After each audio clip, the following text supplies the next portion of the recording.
And he joins us every Wednesday at 9:30 on the Ready Mix USA hotline. Ready Mix USA, the team that's building America, to talk recruiting with the Bama Football Recruiting Report. Good morning, Bone. Good morning, Gary. How are you? Doing okay, my friend. First, just your reaction as not just a recruiting analyst, but as a sports journalist to the announcements yesterday by the Big Ten and Pac-12 that they will not play football this fall, may attempt to play in the spring, but I think that's a long shot, quite frankly. But just your reaction when, even though it was expected to some degree when you heard the news.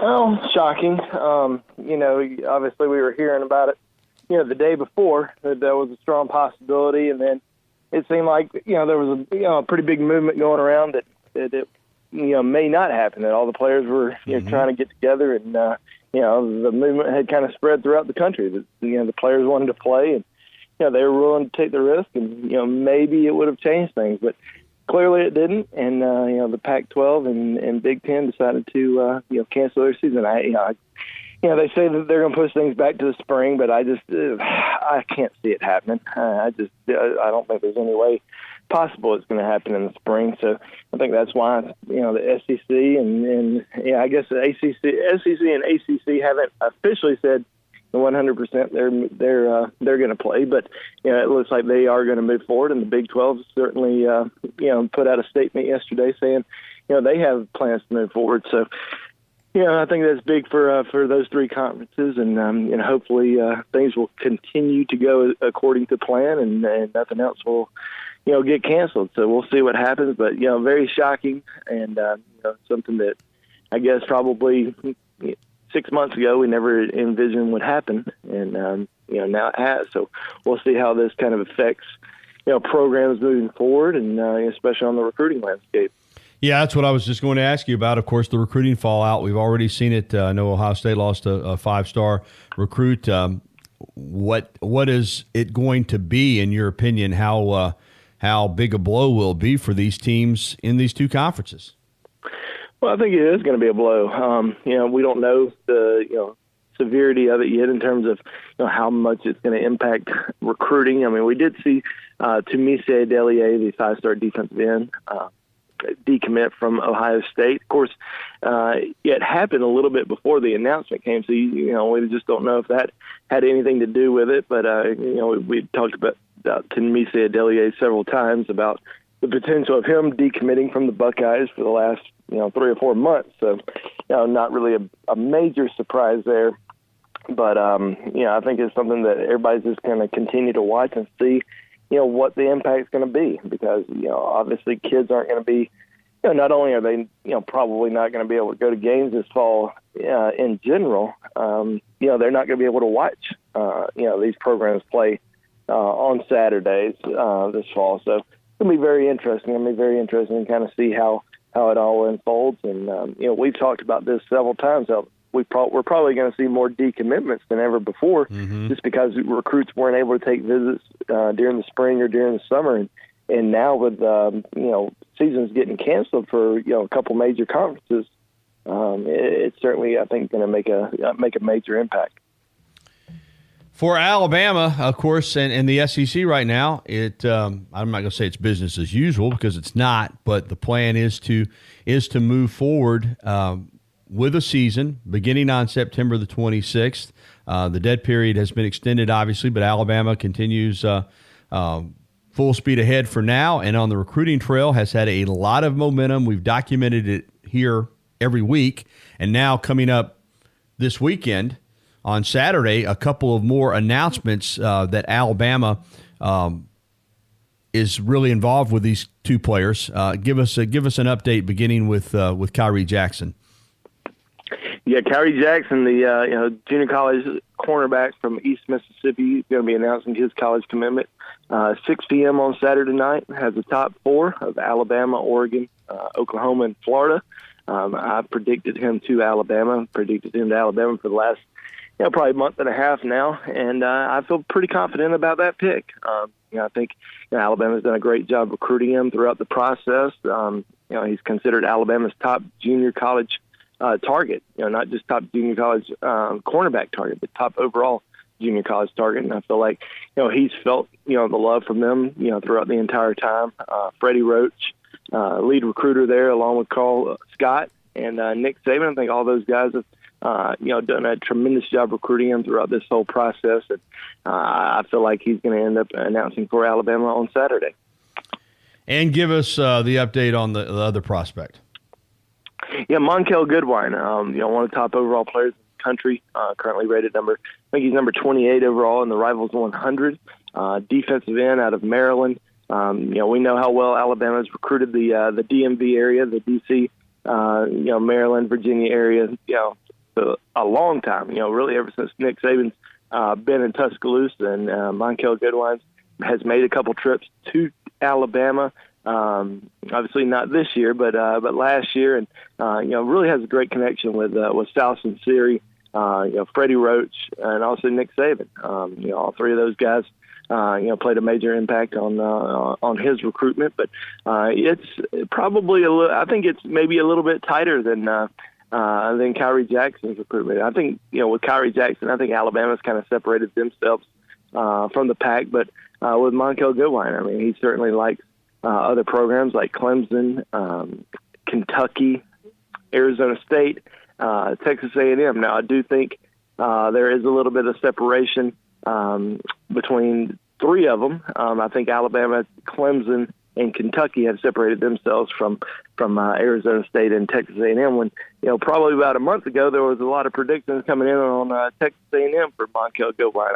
I never really bought into that. I always kind of felt like he was an Alabama lean and Alabama was going to get him, but now it seems like they've A&M's faded a good bit there. So we'll see what happens on Saturday. There's not a decision time just yet, but I think he's going to probably put that out sometime today. So we'll keep an eye on that. But I like Alabama's chances there, and like I said, I think the coaching staff has done a great job recruiting him throughout the entire process. And I felt like he was going to commit a few times to Alabama, but continue to push things back and continue to wait. But, defensive end is a big priority position of need for Alabama in this recruiting class. I think, they really want to sign 3 defensive ends. They don't have any right now.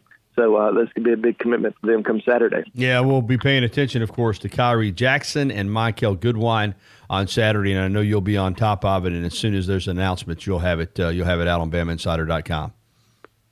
Yeah, absolutely. We'll have complete coverage. Any kids commit, we'll have a video breakdown and much more to come.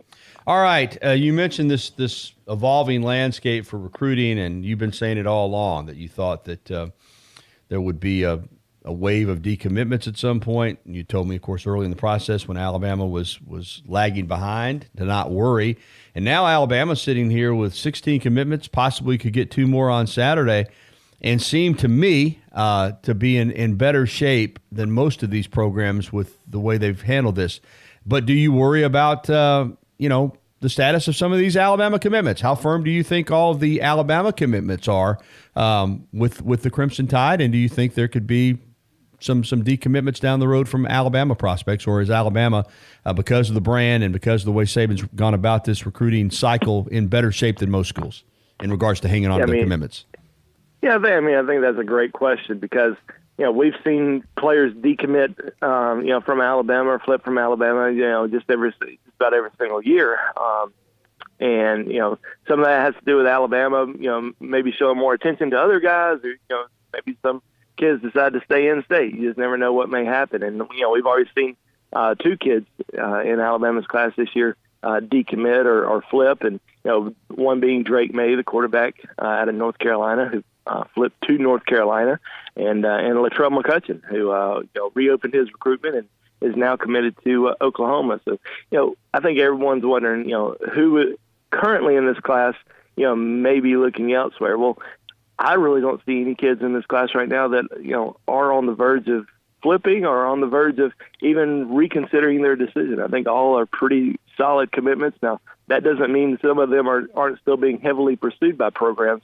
We know Florida currently has a top 3 recruiting class in the country, and there's a lot of pressure on Christian Leary because Christian Leary certainly has been a big target for the Gators for a long time, but he continues to say that his commitment is, very solid, that he's not going anywhere, that Alabama is the only scholarship that matters to him.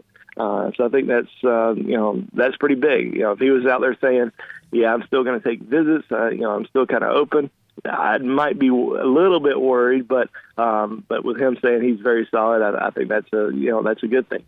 We know J.C. Latham, still being heavily pursued by top programs like Ohio State and LSU. Well, what might be interesting is if Alabama gets another offensive line commitment. Let's just for instance, say Amarius Mims decides he wants to commit to Alabama on October the 14th. The big 5-star lineman out of Georgia. If he decides that Alabama is going to be the choice, does that potentially open up the door for other programs to come in and still one of the Alabama's current offensive line targets? It's just something that you have to continue to monitor. But as of right now, J.C. Latham, very solid with his commitment. Dallas Turner, when he committed to Alabama, strongly, many people felt like he was going to go to Georgia. Georgia's still heavily pursuing him, but I think he would have to go on a visit to Georgia for them to even consider, for him to even consider potentially flipping. And we don't know if visits are even going to happen this fall. We don't know if official visits are going to take place. We don't know if kids are going to be allowed to go any games. So, a lot of these guys that are committed that that want to go to other programs, they may not have the ability to do that. Andrew Bone with us with the Bama Football Recruiting Report here on the Gary Harris Show on the Ready Mix USA hotline. Bone, I want to ask you about what could happen in terms of signing day. When we brought back the December signing period, initially I was like, oh, man, I'm not a fan of it. It's going to take away from the big party we have every February. And it has. I mean, the December period's already become the main signing period. Having said that, with the Big Ten and the Pac-12 not playing, the landscape for the other conferences in the Power Five still uncertain, do you think we could have a move from the December recruiting date back to February again as the only date, simply because of, as you said, there's so many unknowns here?